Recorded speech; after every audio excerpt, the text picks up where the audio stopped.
Hi guys, welcome back to another video. So today I've got 15 easy freestyle skills for you guys to try at home. Now freestyle isn't going to improve your performance on the pitch. You're not going to become a better player by doing freestyle skills, but it is a good way to warm up with the ball. It's enjoyable, it's nice to be creative and have a bit of fun with the ball from time to time. So let's get right into the first move.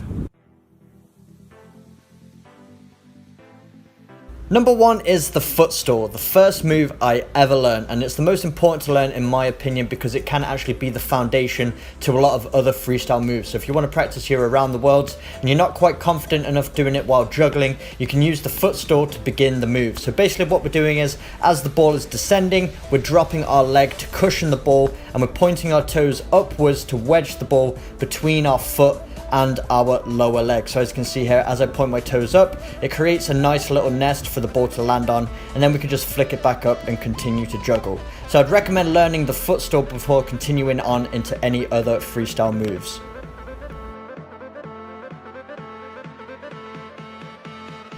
The second move is the around the world, one of the first freestyle moves I ever learned. And what we're doing is making contact with the ball, then moving our foot all the way around it 360 degrees, and then making contact with it in the same spot on the ball. So I would recommend starting this move by using a foot store just so you can get the technique down, learning how to move your foot around that ball. And then when you're comfortable, try juggling it but keeping the ball low, knee height or below. And then as you make contact with the ball, immediately move your foot around it. Don't wait to juggle it up and then move your foot around. Immediately make contact and get around that ball as quickly as possible. So you can either go inwards to outwards or outwards to inwards, whatever you're more confident with.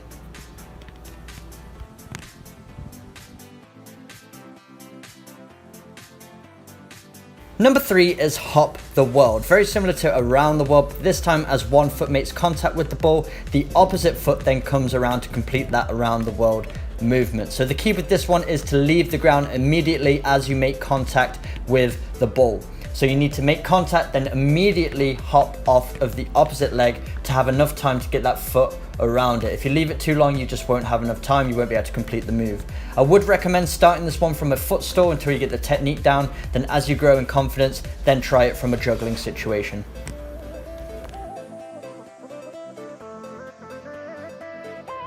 Number four is the crossover. So we're just trying to cross our feet over while continuing to juggle the ball. So you need to hop off of both feet mid-flight, and one foot's going over the top of the ball, similar to an around the world, but the opposite foot underneath is the one that's making contact with the ball. So you're basically just juggling and hopping mid-flight. That underfoot is the one that's making contact with the ball, and the opposite foot just goes over the top of it, so your feet cross over.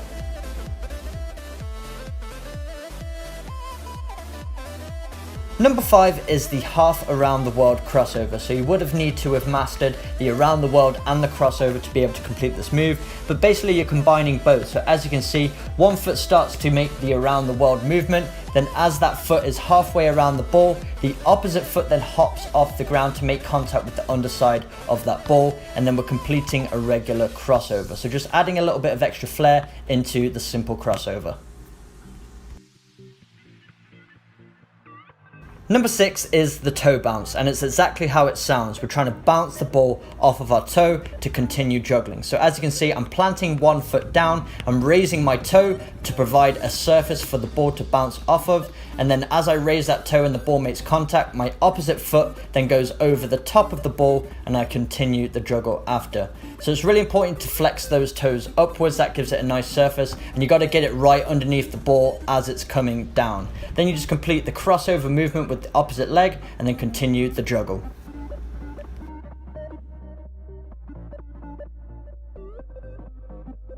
Number seven is the reverse toe bounce. So just another variation of the toe bounce that you can perform. So this time one foot's coming behind the opposite leg to catch the ball in the toe bounce. So again, we need to get that foot underneath the ball and then raise our toes to provide a surface for the ball to bounce off. And then the opposite foot then steps over it once again.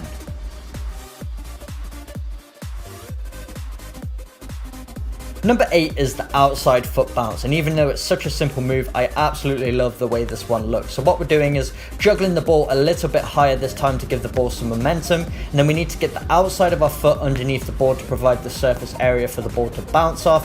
So we kind of have to invert our knee a little bit. That's the only way we're going to be able to expose the outside of our foot. So not a movement you're going to perform regularly, a little bit awkward, but as you can see here, just kind of inverting my knee. That's just going to allow me to get the outside of the foot underneath the ball, and then the momentum of the ball dropping is what's going to allow it to bounce off, and then you can continue the juggle.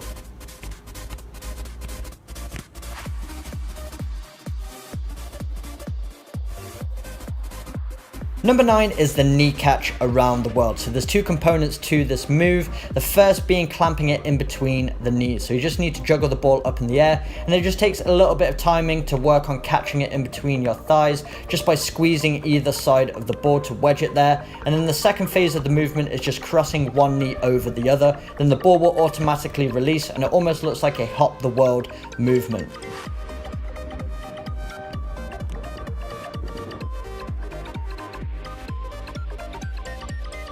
Number 10 is the neck stall, and this is where you catch it on the back of your neck. A very simple technique once you learn how to do it. So you can practice to begin with by just placing it on the back of your neck with your hands, just so you learn how it feels to have it balanced on the back of your neck. And then when you're confident enough, try doing it while juggling. So what we're doing is keeping our eye on the ball at all times, and then as it starts to drop, at the very last second, we bend forwards and then cushion it with the back of our neck. But you really need to leave it till the last second to make sure it cushions and doesn't bounce away.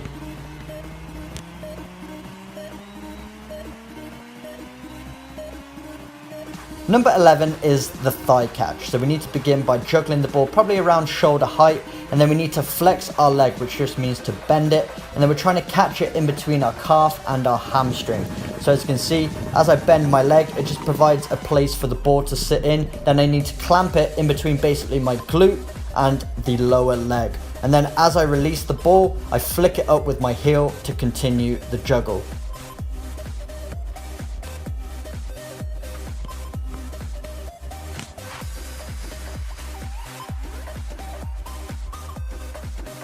Number 12 is the reverse thigh catch, so just another variation of the thigh catch. On the original thigh catch, we were catching the ball on the same side, so we needed to juggle it up, and then we were just flexing our leg.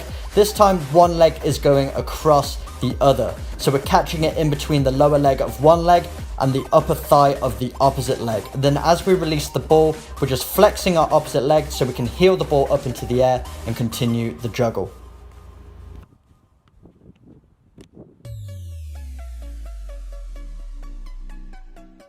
Number 13 is the neck stall heel bounce. So we already worked on the neck stall, now we're adding an extra bit of flair to the move. So after we've caught it on the back of our neck, we're just going to stand upright, which allows the ball to drop down the center of our back, and then we need to raise our heel. So this just works on a little bit of timing here. You need to get it right so that your heel makes contact with the ball right as it drops off of your lower back. And if it makes contact at the right time, you're going to allow the ball to bounce back over your head, so then you can retrieve it on the opposite side. So you need to be able to do this without looking, so it's just working on timing, getting your foot in the right position, and then flicking it over your head.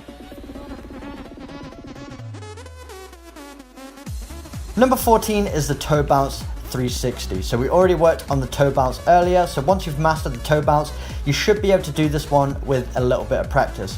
What we're doing here is, as we bounce the ball off of our toe, we're stepping over the ball 180 degrees, and as the ball bounces off of the toe, we then flick the ball with our heel and then complete the 360 degree turn to continue the juggle.